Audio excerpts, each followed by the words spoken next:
இன்றைக்கி நான் சமையல் பார்க்கலாமா?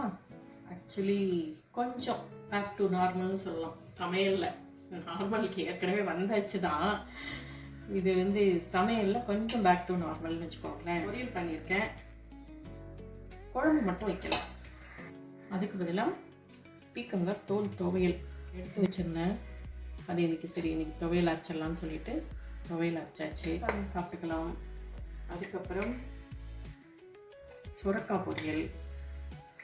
காயெல்லாம் இல்லாமல் இல்லைங்க, கொஞ்சம் இருந்துட்டு தான் இருந்தது ஃப்ரிட்ஜில். நான் தான் 2 நாளாக எடுக்கவே இல்லை, மற்ற வேலையை பார்த்துட்டு இதை எடுக்கலைன்னு வச்சுக்கோங்களேன். அவரைக்காய் பொரியல். இதுலேருந்தே தெரிஞ்சிருக்கும் இன்னைக்கு கௌரி வந்தாச்சு. கூட ரசம் இருக்குது, தயிர் இருக்குது. இதுக்கு மேலே வேறு என்னங்க வேணும்? மீன்னா தொட்டுக்கிறதுக்கு இன்னும் தொக்கும் இருக்குது, அவ்வளோதான். வெள்ளரிக்காய் சாலடும் இருக்குது. இந்த வீடியோ உங்களுக்கு பிடிச்சிருந்துச்சுன்னா லைக் பண்ணுங்கள், ஷேர் பண்ணுங்கள், கமெண்ட் பண்ணுங்கள். புதுசாக பார்க்குறீங்கன்னா சப்ஸ்கிரைப் பண்ணிக்கோங்க. தேங்க்ஸ் ஃபார் வாட்சிங்.